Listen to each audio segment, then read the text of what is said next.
재벌의 딸과 신입사원의 결혼이라니. 매일 행복합니다. 여자가 나 좋아하는구나. 그래서 시그널 좋아서 그래요. 어차피 싹 다 거짓말인데. Kali ini Minute akan membahas drama Korea terbaru yang berjudul Queen of Tears. Tanpa berlama lagi, episode 1, mari Kyo, mari kita review. Pernikahan abad ini, itulah gambaran dari pernikahan Baek Hyun-woo, sang karyawan biasa dengan Hong Hae-in, putri konglomerat dari Queen's Groups. Keduanya sedang melakukan wawancara terpisah, mengisahkan tentang percintaannya masing-masing. Dan pernikahan mereka sudah 3 tahun berlalu, tapi kenyataannya tak selalu sempurna. Meskipun Hyun-woo mengatakan ia bahagia saat diwawancara, tapi nyatanya adalah mereka selalu pergi bersama-sama, tapi pernikahan mereka begitu sangat hambar. Awal mula hubungan mereka yaitu ketika Hae-in bekerja sebagai pekerja magang dan menyembunyikan identitasnya. Ia selalu saja kesulitan menggunakan mesin fotokopi. Disitulah Hyun-woo selalu membantu. Tapi versi Hyun-woo adalah bahwa ia merasa kasihan pada mesin fotokopi yang selalu ditendang oleh Hae-in. Makanya ia menolong. Tapi Hae-in merasa jika itu adalah jurus dari Hyun-woo untuk menggodanya. Dan akhirnya mulai dari situlah keduanya menjadi dekat. Hyun-woo merasa terganggu, hatinya berdebar tiap kali mendengar Hae-in yang selalu dimarahi oleh atasan setiap harinya. Tapi kenapa Hyun-woo merasa berdebar? Secara tiba-tiba Hyun-woo mengatakan suka pada Hae-in dan bertanya bagaimana pendapat Hae-in tentang dirinya.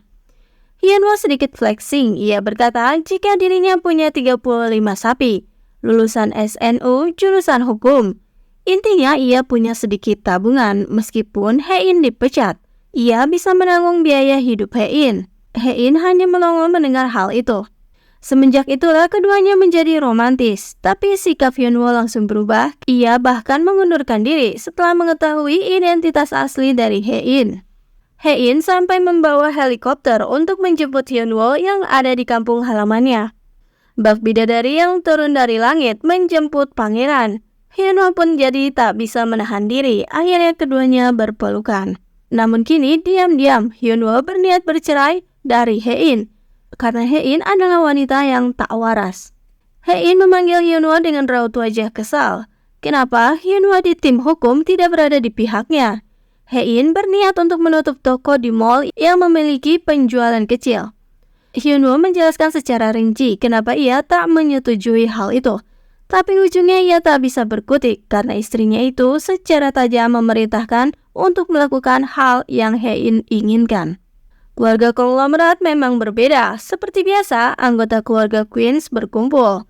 Diketahui jika wawancara kemarin dilakukan karena orang-orang telah bergosip tentang hubungan Hae-in dan Hyun-woo yang tak akur.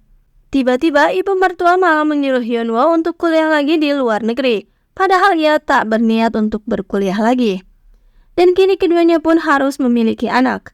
Ayah mertua bahkan sudah memikirkan nama cucunya itu. Dan harus memakai marga dari keluarga Hong. Hyun-woo lagi-lagi tak bisa membantah. Dan istrinya hanya diam saja tak membela. Hyun-woo lalu menanyai Hae-in, apa Hae-in sungguh yakin ingin mempunyai anak? Dan selagi punya anak, Hyun-woo malah disuruh kuliah ke luar negeri? Tapi jawaban Hae-in begitu sangat datar. Akhirnya Hyun-woo murka. Ia berkata jika tak ingin melakukan wawancara lagi. Katakan saja jika keduanya saling mencintai dan sangat bahagia. Hyun-woo sudah muak, toh itu semua adalah kebohongan. Hyun-woo yang marah akhirnya mabuk di hadapan temannya. Ia berkeluh kesah tentang pernikahannya. Hidup Hyun-woo merasa hancur. Andai dirinya tidak imut-imut seperti yang dikatakan Hae-in, maka ia tak akan membuat Hae-in berdebar. Hyun-woo sudah putus asa, makanya ia ingin bercerai. Dalam mabuknya, Hyun-woo pulang berjalan kaki sambil bernyanyi lagu sedih. Perjalanannya itu selalu ditemani diam-diam oleh orang-orang pencegah skandal yang memang ditugaskan oleh Queens. Kini Hyun-woo dan Hae-in berhadapan, namun dibatasi pintu kamar. Hyun-woo berniat membuka pintu kamar istrinya, tapi memutuskan berlalu begitu saja. Hyun-woo harus tebal muka. Ia berpura-pura tak mendengar kala rekan sejawatnya sesama pengacara menggosipkan dirinya. Jika ia bukanlah menantu Queens, tapi ketua pelayan Queens. Hyunwoo menemui Bibi Hein yang dipenjara. Ia dipenjara karena sudah melukai pacar ayahnya. Bibi pun merengek minta dibebaskan. Upacara peringatan kematian dari istri ketua Queens diadakan. Banyak wartawan yang meliput di sana. Sedangkan di dalam rumah keluarga, para ipar laki-laki Queens malah sibuk menyiapkan makanan. Karena ketua Queens sangat tertarik pada tradisi kerajaan, bahwa haruslah laki-laki yang menyiapkan upacara. Padahal para ipar itu bukanlah orang-orang biasa. Mereka lulusan terbaik di bidangnya masing-masing. Si adik yang usil, Hong Soo-chol, hanya bisa mengoceh. Padahal dirinya juga lelaki, tapi ia tak mau membantu mempersiapkan makanan. Ibu Hein kena trik dari pacar ayah mertuanya. Pacar ayah mertuanya mengatakan jika ia merasa tak pantas berada di upacara kematian istri ketua. Tapi begitu ketua datang, ia malah bersedia. Jadilah Ibu Hein dikata sedang mengusik pacar mertuanya itu. Dan upacara pun dimulai. Seluruh anggota Queens memberi penghormatan. Namun tiba-tiba saja suara petir menggelegar. Bibi dengan pakaian yang tak sesuai dengan acara datang. Ia berbuat kegaduhan. Bibi nyentrik itu marah-marah karena ayahnya tega telah memasukkannya ke penjara demi pacar ayahnya itu, dan menuduh wanita itu sebagai penyebab ibunya meninggal. Padahal kenyataannya ibunya meninggal karena serangan jantung. Upacara pun menjadi kacau. Sedangkan para ipar berkumpul di belakang rumah. Mereka mengasihani Hyunwoo karena mereka hanya menikahi sepupu dari keluarga Queens saja. Tapi Hyunwoo malah menikah dengan anak Queens. Salah satu karyawan berniat mengundurkan diri. Ayah mertua menyuruh Hyunwoo untuk mencari tahu alasannya. Dan ayah ingin mempermalukannya. Karena ia tak bisa membiarkan orang yang sudah meninggalkannya hidup dengan tenang. Mereka harus dibuat menderita. Hyunwoo lalu mendapat pembelajaran jika tak usah memberikan selamat tinggal pada orang yang akan meninggalkannya. Tapi ia harus menusuknya. Hyunwoo pun bergedik ngeri, nyalinya ciut. Akhirnya Hyunwoo memutuskan ke psikiater, menceritakan segala hal tentang kehidupan pernikahannya, yang saling terikat satu sama lain dengan seluruh anggota Queens. Tak ada waktu untuk dirinya sendiri. Dan penyebab stres dari Hyunwoo adalah karena istrinya. Opsi yang terbaik adalah perceraian. Hyunwoo begitu sangat membenci Hein. Hyunwoo merasa menyesal atas janji Hein yang pernah mengatakan untuk mempercayainya dan tak akan membuat Hyunwoo menangis. Opsinya benar-benar hanya bercerai. Tapi kenapa Hyunwoo masih belum melakukannya? Itu karena ia takut meninggoy. Karena ayah mertua sangat membenci orang yang meninggalkannya. Dokter pun seperti terbawa dengan cerita Hyunwoo. Ia juga ngeri sendiri dengan kondisi yang dialami Hyunwoo. Mak Jomblang yang juga asisten di rumah Queens membuat masalah. Ia mendatangi Hyunwoo dan berpura-pura meminta bantuan hukum.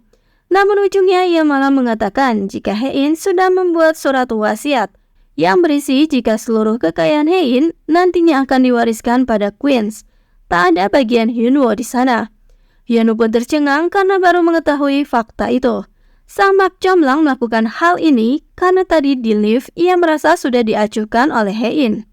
Hein mengajak Hyunwoo pergi ke suatu tempat, tapi kali ini Hyunwoo sedang marah besar.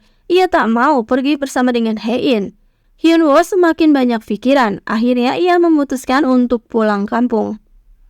Ayah Hyunwoo adalah seorang kepala desa yang ramah, namun banyak omong, membuat istrinya kesal tiap saat. Hyunwoo begitu lahap makan masakan ibu, ia begitu sangat menikmatinya. Keluarga pun berkumpul. Kakak marah karena Hyunwoo tak datang saat ulang tahun ayah ke-60 kemarin. Hyunwoo begitu sangat tega. Hyunwoo yang memang sudah pasrah akhirnya mengumumkan bahwa ia akan bercerai. Seluruh keluarga menjadi syok. Mereka tak percaya. Sebenarnya apa alasan Hyunwoo bercerai? Ia mengatakan jika dirinya tak bahagia. Dan akhirnya karena tadi sudah meminta izin pada keluarga, kini Hyunwoo kembali ke rumah, mengambil surat perceraiannya, lalu menghadap pada Hein. Melihat wajah Hein yang menakutkan, nyali Hyunwoo sedikit ciut. Ia ingin berbicara serius dengan Hein, tapi Hein juga berkata jika ada hal yang ingin dikatakannya. Hein menjelaskan jika ia sedang sekarat, waktunya 3 bulan lagi. Hyunwoo hanya bisa terdiam, tak bisa berkata apa-apa. Dan kini saat giliran Hyunwoo bicara, ia malah meminta maaf atas perbuatannya selama ini dan akan bersikap lebih baik lagi. Hal yang sangat mengejutkan. Bagaimana ia hidup tanpa Hae-in? Waktu Hae-in tinggal 3 bulan lagi, sungguh tak masuk akal. Dan akhirnya Hyunwoo malah menyatakan cintanya lagi pada Hae-in. Misi Hyunwoo untuk bercerai gagal lagi. Dan episode 1 pun berakhir di situ.